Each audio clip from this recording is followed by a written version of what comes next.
Now, we have, of course, a lot of challenges, okay?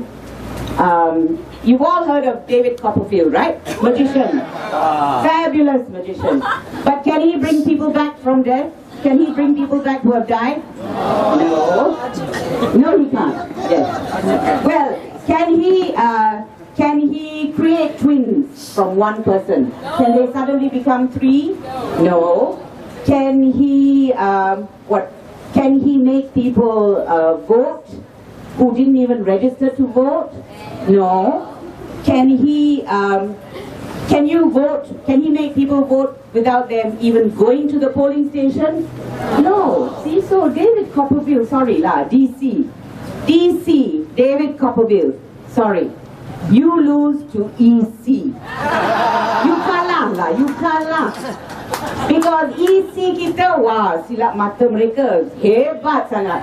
They can do all of that, all of the above. They can make dead people come back to life. They can do all kinds of things. So, I mean, it's supposed to be a joke, but it isn't really that funny when you think about it, because that's how they are taking away our elections. They're stealing our elections. And they haven't stopped, for goodness sake. Look at the poster where they cut out, cut out the photograph of Tun Mahathir. How much lower can you go? I don't think you can get much lower than that. It is an absolute disgrace. And that's not the only thing. They started with fixing Wednesday. Then there was the deregistration of PPDM. Then you have the electoral, I don't know what is going on. I think Fahmi can even tell you a few stories about the electoral. It's horrifying. So I would warn you all, please check your election details, right? Your voting details right up to the date of voting. And I would also urge you to urge your friends who have not voted to check the register. The number of people I know who are on the roll despite their not being registered is amazing.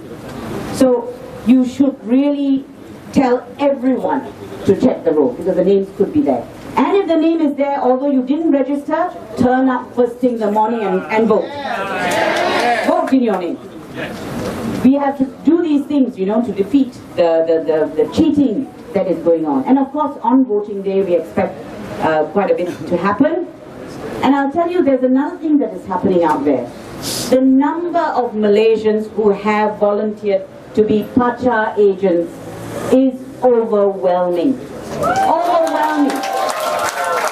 How many here are Pacha agents? Oh, well, there you are. Well, there you are. There you are. This is Malaysians taking ownership of our elections to ensure that no one steals it from them. That is something that is amazing. And I think their efforts and all our efforts are not going to go to waste in this general election.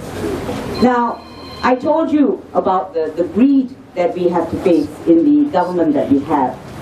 And really, 60 years is what's done that. When you have a government in power for 60 years, this is what happens. Why would anyone in their right mind give them 61 or 62 or 65 to the next general election? No reason to do that. And even if you're a fence-sitter or you think you want to give them another chance, think again. Think again. Let's give Pakatan Harapan a chance. And if they don't perform, out they go after 5 years, okay? Because we're going to be demanding. We're going to be at their heels too. We're going to make sure that they live up to their manifesto and to the kind of democracy that we want. But we must give them a chance. How will we ever be different? How will we ever change? How can we ever improve if we won't even give them a chance? And you know, that's what democracy is. It's about change. It's not having the same government for 100 years. No one has a divine right to rule forever. No one. No one. Because it must be up to us and us alone, the rakyat. No one else should determine that. So it really makes sense to give them a chance. And you know what? Look at Penang and Selangor. Even if you have any doubts, look at Penang and Selangor. And look at the lineup. I've seen them perform in Parliament, and I can tell you there's more brains on one side of the aisle than on the other. I didn't say who, right? Definitely. Definitely. Look at the lineup now. More brains on one side than the other, don't you agree? So why don't we want a better cabinet, a better set of ministers, a better set of parliament? You know what? Parliamentarians, many of them don't even understand their oath of office. They don't know what it means. They angkat ikra and that's it. You ask them about the constitution, I don't think they have even read it.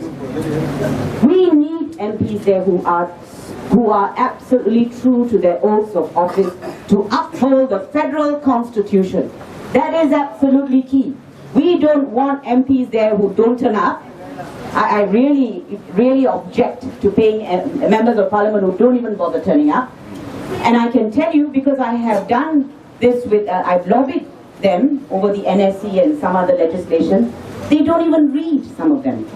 They don't even read the legislation that they're going to pass in parliament. Why are we keeping them there? For goodness sakes, we should slam the parliament's door shut on their faces and never let them in again. Don't forget, that's the day one rakyat, ours, you know. Day one rakyat. Let them never forget that. And so we need to raise the level of our parliament. We need to make sure we raise the level of the entire administration. I mean, in which country do you have a prime minister and a finance minister? So prime minister applies to finance minister for a loan, finance minister approves the loan, they shake hands, I don't know. But seriously, if that isn't a conflict, I don't know what is. Limited term, which is something Pakatan Harapan wants, is excellent. It's something we must implement.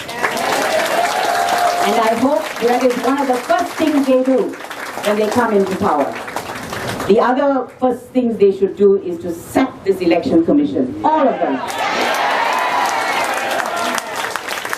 Because they have failed the rakyat. And they know it. They know it. Okay? It's not that they don't know it. They know exactly what they are doing. There's so much bias in favor of the Barisan Nasional. It's unbelievable. But, what can counter it is us. We can counter it. We can make history, and we are going to make history on the 9th of May. I promise you that.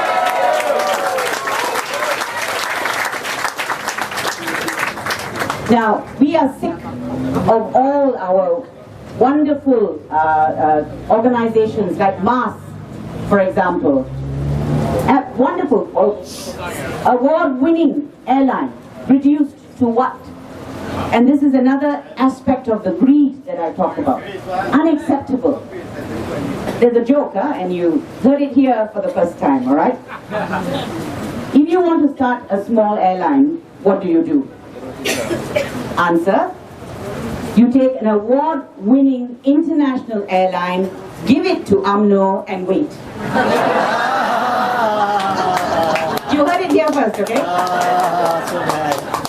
So, do we want that to keep happening? Do we want all our assets to be stripped in this manner?